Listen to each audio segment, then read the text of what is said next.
तारीख थी 13 अप्रैल सन 1919। यह भारतीय इतिहास में दर्ज एक ऐसा पन्ना है जिसे जलियांवाले बाग हत्याकांड के नाम से जाना जाता है।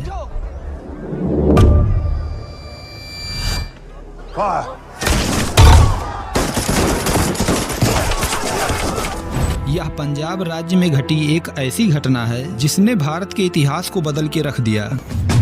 जलियांवाले बाग में अब हजारों की भीड़ में लोग एक शांतिपूर्ण ढंग से मीटिंग के लिए इकट्ठा हुए थे। जनरल डायर के एक ही आदेश पर वहां पर बैठे सभी लोगों के ऊपर गोलियां चलाना शुरू कर दी। निहत्थे बच्चों और बुजुर्गों को मौत की नींद सुला देने वाली यह घटना भारत को अंदर से हिलाकर रख दिया। लेकिन दोस्तों, यह घटना आजादी के पहले यानी साल 1919 की थी। इस वजह से भारत पर अंग्रेजों का राज था और उस टाइम इस घटना का कोई सुनवाई नहीं हो पाया। लेकिन इसी हत्या का बदला लेने के लिए भारत का एक शेर उधम सिंह जो इंग्लैंड जा पहुंचा और करीब 11 साल बाद उधम सिंह ने इस शख्स को गोली मारकर अपना बदला पूरा किया। लेकिन दोस्तों, उधम सिंह ने जनरल डायर को गोली नहीं मारा था। स्कूल कॉलेजों में आपको कुछ भी पढ़ाया गया हो, लेकिन दोस्तों हम आपको बता दें कि जनरल डायर को मारने शहीद उधम सिंह कभी इंग्लैंड गए ही नहीं, लेकिन उनका निशाना तो कहीं और था। क्या है जलियांवाला बाग हत्याकांड और शहीद उधम सिंह की कहानी, आज हम आप लोगों को बताएंगे। इसीलिए इस वीडियो को शुरू से लेकर लास्ट तक बनाए रखिए और देखिए भारत माता के इस वीर सपूत की जीवन गाथा।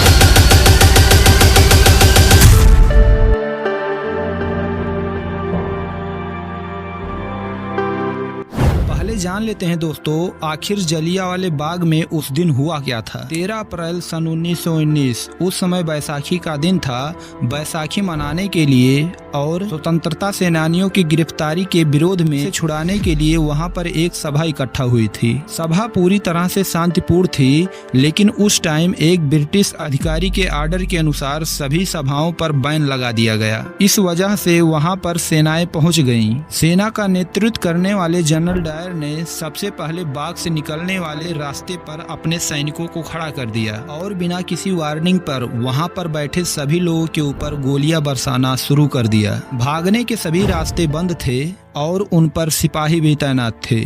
लोग जाते भी तो कहां जाते।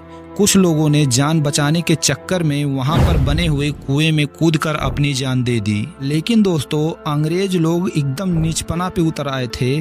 उन लोगों ने कुएं में गिरे हुए उन व्यक्ति को भी नहीं छोड़ा, बल्कि उनके ऊपर मरे हुए लोगों की लाशें को फेंक दिया ताकि दम घुटने की वजह से उन लोगों की भी मृत्यु हो जाए। और दोस्तों, इस घटना में 1500 से ज्यादा लोग घायल हुए थे और 1200 से ज्यादा लोगों की मृत्यु हुई थी। और जिंदा बचने वालों में से एक 12 साल का लड़का भी था। ये वही लड़का है जो अंग्रेजों के घर में घुसकर अंग्रेजों के नाक में दम कर दिया था, जिसे भारत का शेर शहीद उधम सिंह के नाम से जाना जाता है। उधम सिंह ने इस घटना को अपने आंखों से देखा था और तभी भी उन्होंने निर्णय कर लिया था कि इस हत्याकांड का बदला एक दिन हम जरूर लेंगे। लेकिन दोस्तों, आपको एक बात जानना बहुत जरूरी है कि इस घटना में जो जनरल डायर मौजूद था उसकी मृत्यु तो सन 1927 में ही हो गई थी। लेकिन जो जलियांवाले बाग हत्याकांड में गोली चलवाने का ऑर्डर दिया था वो जनरल डायर उस समय पंजाब के लेफ्टिनेंट जनरल के पोस्ट पर तैनात था, जिसे मिचाइल ओ डायर के नाम से जाना जाता था। मिचाइल ओ डायर के ऑर्डर पर ही जनरल डायर ने इन निहत्थों पर गोलियां चलवाई थी। दोनों डायर में दोस्तों बस थोड़ा सा ही अंतर है। पहला वो डायर था जिन्होंने जलियांवाले बाग में गोली चलवाने का ऑर्डर दिया था, जिसे मिचाइल ओ डायर के नाम से जाना जाता है। और पहला डायर वो था जिसे पंजाब का कसाई जनरल रेजिनाल्ड डायर के नाम से जाना जाता है। यह डायर पंजाब में ही पैदा हुआ था और जब उस समय जलियांवाला बाग हत्याकांड हुआ था तब यह उस समय वहीं पर मौजूद था और सैन्य टुकड़ी को लीड कर रहा था। वहीं पर मिचाइल ओ डायर पंजाब में लेफ्टिनेंट गवर्नर के पोस्ट पर था, लेकिन उसी ने उस समय जलियांवाला बाग में इस खूनी खेल को शुरू करने का ऑर्डर दिया था। इनके नाम और स्पेलिंग में बस थोड़ा सा अंतर है। दोस्तों, हम बात कर रहे हैं उधम सिंह। उधम सिंह के माँ बाप उस समय बचपन में ही जा चुके थे, जिसकी वजह से वो अनाथ आलय में काम करते थे। वो उस समय जलियांवाले बाग में एकत्रित हुए लोगों के पास पानी पहुंचाने का काम कर रहे थे। लेकिन जब उस समय उस घटना का अंजाम दिया गया तो कहते हैं कि हमारे भारत में एक और शेर शहीद आजम यानी भगत सिंह को अंग्रेजी हुकूमत के खिलाफ उनको इस घटना में उतारने वाली बात ये भी भगत सिंह की ही थी। और इस घटना होने के बाद भी भगत सिंह वहां पर आकर पहुंचे थे और यहां पर पड़ी हुई मिट्टी को उठाकर अपने साथ अपने घर ले आए। और उधम सिंह भी भगत सिंह के जिंदगी से काफी प्रेरित थे। और यह घटना होने के बाद भी उधम सिंह ने अनाथ आलय कुछ दिन में छोड़ दिया और वे कुछ दिन तक अमेरिका में रहे। लेकिन वहां पर बब्बर अकालियों के खिलाफ अंग्रेजों से कुछ जंग चल रहा है, तो वहां से छोड़कर दोबारा इंडिया वापस लौट आए। इसी बीच उन्होंने एक पिस्तौल का स्मगल करके भारत वापस लेकर आए थे, जबकि पिस्तौल पकड़े जाने पर उन्हें कुछ वक्त तक जेल में भी जाना पड़ा। लेकिन दोस्तों, उधम सिंह का सीधा मतलब ये था, बदला तो बदला। 40 साल आते आते जनरल डायर रिटायर हो चुके थे और वो इंग्लैंड वापस जा रहे थे। और इधर उधम सिंह भी इस हत्याकांड का बदला लेने के लिए इंग्लैंड जा पहुंचे। लेकिन दोस्तों, बदले का रास्ता इतना साफ नहीं था और ना ही डायर के पास पहुंचना भी इतना आसान था। इसीलिए उनको इस घटना के लिए काफी लंबा इंतजार करना पड़ा और वहां पर वो काफी वक्त तक रहे। और लेकिन उनको एक दिन एक खबर मिली कि एयर ईस्ट इंडिया एसोसिएशन द्वारा आयोजित मीटिंग में स्पीच देने के लिए जनरल डायर वहां पर आने वाले हैं और यहां पर ब्रिटिश तंत्र के कई और लोगों का जमा होना संभावित था। इसीलिए 13 मार्च सन 1940 को उधम सिंह ने एक बेस्ट अंग्रेज की तरह कपड़ा पहनकर स्टोन हॉल में पहुंच गए। यहाँ पर ये मीटिंग होने वाली थी। हॉल में प्रवेश करने के पहले उधम सिंह ने अपनी पिस्तौल एक बुक में छिपा ली थी और काफी चिकन व्यवस्था होने के बाद भी वे अंदर लेकर जाने में कामयाब हो गए। और देखते देखते उस मीटिंग में जब जनरल डायर की स्पीच देने की बारी आई, तब और जैसे ही वो उठकर वहां पर जा रहा था, तुरंत उधम सिंह ने एक के बाद एक 6 गोलियां चलाई।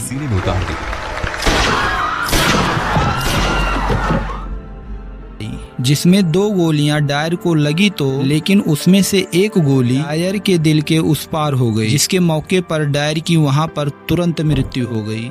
इस गोली कांड में जनरल डायर के साथ साथ कई ब्रिटिश अधिकारियों को भी चोटें आईं। इसके बाद भीड़ की नजर गर्व से फूले हुए उधम सिंह के ऊपर पड़ी और उधम सिंह भगत सिंह को न सिर्फ अपना हीरो और भाई, अपना गुरु मानते थे, और वे उन्हीं की तरह मौका और वारदात देखते हुए वहां से भागे नहीं, बल्कि वहां पर उन्होंने अपनी गिरफ्तारी दी। और गिरफ्तार होने के बाद भी वहां पर उनके ऊपर मुकदमा चला और इस घटना को देखते हुए उधम सिंह का नाम पूरे भारत के साथ साथ दुनिया भर में पहुंच गया था। और इसीलिए उधम सिंह का केस लड़ने के लिए बीके कृष्णन मनन सामने आए। और ये वही बीके हैं जो आजाद भारत के यूएन में अम्बेडकर नेहरू कैबिनेट में रक्षा मंत्री भी रहे।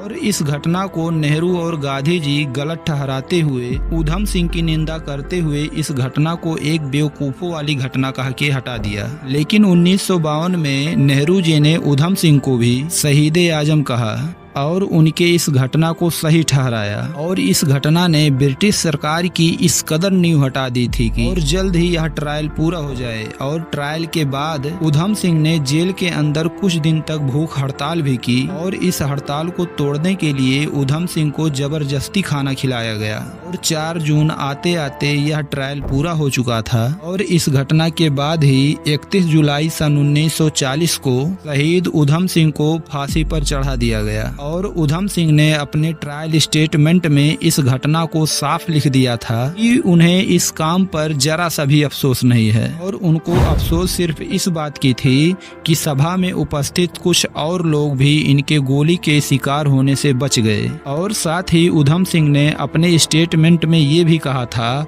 कि जब उनके माता पिता का उनके बचपन में ही देहांत हो गया था तो वो और किसके लिए जीते। और बल्कि अगले स्टेटमेंट में ये भी कहा था उनका नाम उधम सिंह ना होकर बल्कि राम मोहम्मद आजाद सिंह के नाम से इनको जाना जाएगा।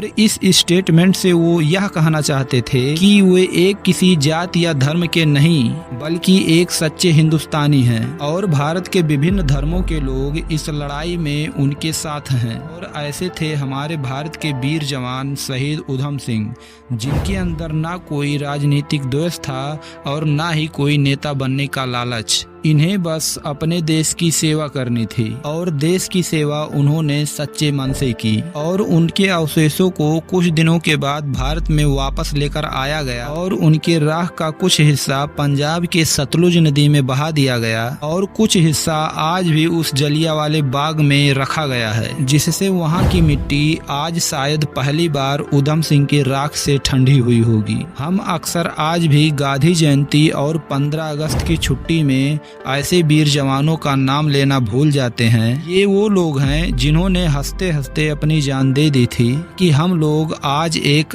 आजाद नागरिक की तरह जीवन जी सकें। इसीलिए दोस्तों हमारा सिर्फ इतना ही फर्ज बनता है कि आज भी हम लोग इन लोगों को याद रखें और आने वाली पीढ़ियों को भी इनकी गौरव गाथा सुनाएं। और दोस्तों आपको यह वीडियो अच्छा लगा हो तो वीडियो को लाइक करके चैनल को जरूर सब्सक्राइब कीजिएगा और इस वीडियो को लेकर आपका भी कोई ओपिनियन होगा तो कमेंट बॉक्स में लिखकर जरूर भेजिएगा। और इसी प्रकार इतिहास से रिलेटेड और वीडियो देखने के लिए हमारे चैनल पेज पर जरूर जाएं।